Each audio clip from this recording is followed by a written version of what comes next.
गणेश, क्या तुम इसीलिए काशी आना चाहते थे कि हम अपना व्रत और पूजन यहाँ माँ गंगा के पावन घाट पर कर सकें? नहीं भैया। तो फिर यहाँ काशी आने की क्या आवश्यकता थी? हम अपना पूजन वहां देवताओं के साथ मंदार पर्वत पर भी तो कर सकते थे। भैया, संसार के प्रत्येक प्राणी का कार्य समय निर्धारित है और यही व्यवस्था मनुष्यों में भी है। भले ही राजा दिवोदास काशी के एक धर्मनिष्ठ और कर्तव्य परायण राजा रहे हो, किंतु अब उनके भी संसार से मोह माया के त्याग करने का समय आ गया है और अब उनके जीवन का जो पड़ाव निर्धारित है वो है वानप्रस्थ आश्रम। यही सत्य है उनके जीवन का और यही बात राजा दिवोदास को समझाना अति आवश्यक है, जिसके लिए हमारा काशी आगमन हुआ भैया।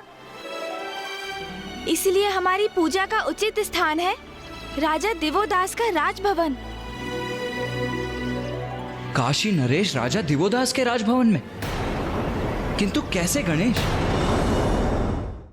भैया, हमें किसी प्रकार राजा दिवोदास को नवरात्रि के व्रत और पूजन के लिए सहमत करना होगा, क्योंकि माँ की भक्ति में लीन होकर ही तो उन्हें भान होगा कि माँ और पिताश्री एक दूसरे के पूरक हैं। उन्हें एक दूसरे से दूर करने का अर्थ है उन्हें पीड़ा पहुँचाना और सृष्टि में असंतुलन उत्पन्न करना। उचित है गणेश, किंतु गणेश, हम राजा दिवोदास के भवन में जाकर उनसे व्रत और पूजन करने के लिए तो नहीं कह सकते ना? हाँ भैया, यही मैं भी सोच रहा हूँ कि राजा दिवोदास के राजभवन में प्रवेश करने का क्या उपाय है। कृपया इसे स्वीकार कीजिए ऋषिवर, आप भी लीजिए।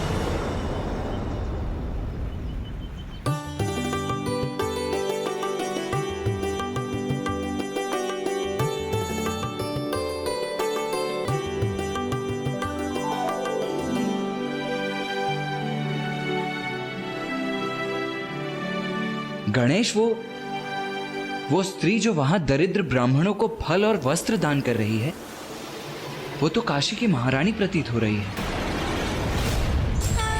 आपने उचित समझा कुमार कार्तिकेय। वो स्त्री महारानी सरला ही है, राजा देवोदास की पत्नी। अपने पति के समान वो भी बहुत नेक और धार्मिक स्त्री है। इसलिए यदि आप दोनों राजभवन में प्रवेश करने के इच्छुक हैं, तो महारानी सरला के माध्यम से ये अवश्य संभव है। हमें हमारा मार्गदर्शन करने के लिए आपको कोटि कोटि धन्यवाद माता। मैं आप दोनों की जो भी सहायता कर सकती हूँ वो अवश्य करूँगी। बस आप दोनों किसी भी प्रकार महादेव को काशी लौटाने का मार्ग ढूंढिए। महादेव की अनुपस्थिति में काशी अपूर्ण है और हम सभी नहीं, माँ आदिशक्ति भी अत्यंत व्यथित हैं। हमें सफलता का आशीर्वाद दीजिए माता। कल्याण हो।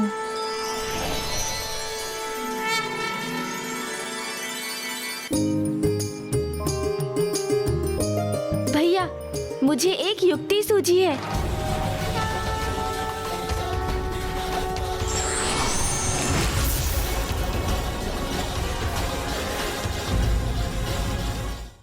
गणेश, ये क्या कर रहे हो तुम?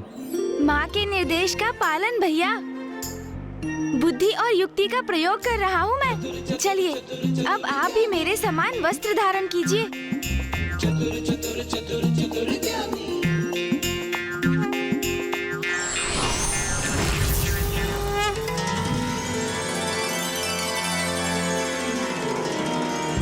गणेश, वेशभूषा तो हमने धारण कर ली, किंतु अब राजा दिवोदास के भवन में प्रवेश कैसे करेंगे? मेरे पास उसके लिए एक योजना है भैया, बस आपको उसका अनुसरण करना होगा। तुमने तो मात्र भिन्न वस्त्र धारण किए, भिन्न भेष कहाँ धारण किया है? हो तो तुम अब भी गणेश ही ना? भैया, आप प्रश्न बहुत करते हैं। आपको तो मैं अपने स्वाभाविक रूप में ही दिखाई दूंगा, किंतु अन्य सभी को मैं गणेश नहीं, एक साधारण ब्राह्मण बालक ही प्रतीत होऊंगा। आइए, मैं आपको अभी दिखाता हूँ।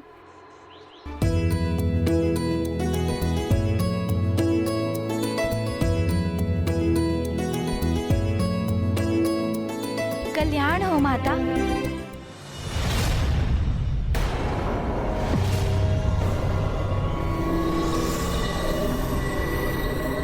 मुझे क्षमा करे ब्राह्मण देवता। अब आपको देने के लिए मेरे पास कुछ भी शेष नहीं। माता, हम आपसे यहाँ पर दक्षिणा प्राप्त करने नहीं आए हैं। हम तो बस यहाँ से निकल रहे थे तो हमारी दृष्टि आप पर पड़ी और हमारे मुख से स्वतः आशीर्वचन निकल पड़े। आप तो अति भाग्यशाली है माता। आपकी मनोकामना पूर्ण हो गई है। मनोकामना?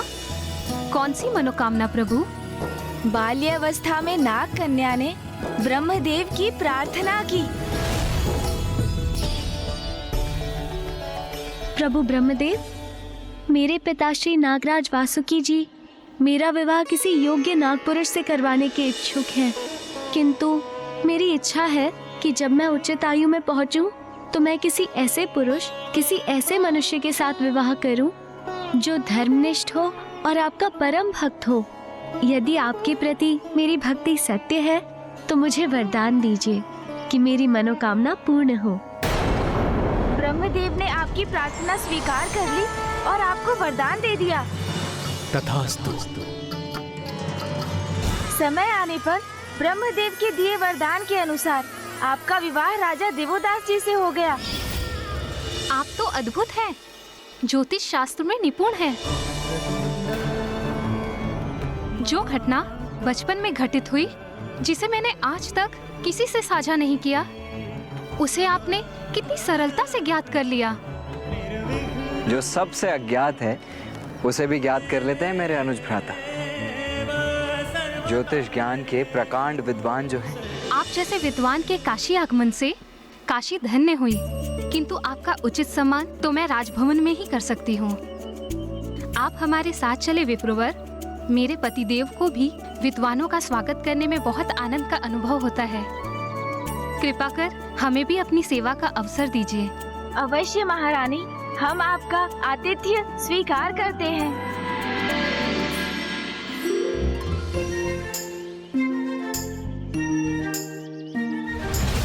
अब मैं राजा देवोदास के समक्ष जो कुछ भी कहने वाला हूँ वो राजा देवोदास के मन को परिवर्तित कर देगा, और यही परिवर्तन माता और पिताश्री के भेंट का कारण बनकर दुर्गमासुर के अंत का कारण बनेगा। पुस्तक का ज्ञान यदि जीवन में आत्मसात ना किया जाए तो उसका साथ में होने का कोई लाभ नहीं, अपितु व्यक्ति और अंधकार में खो सकता है।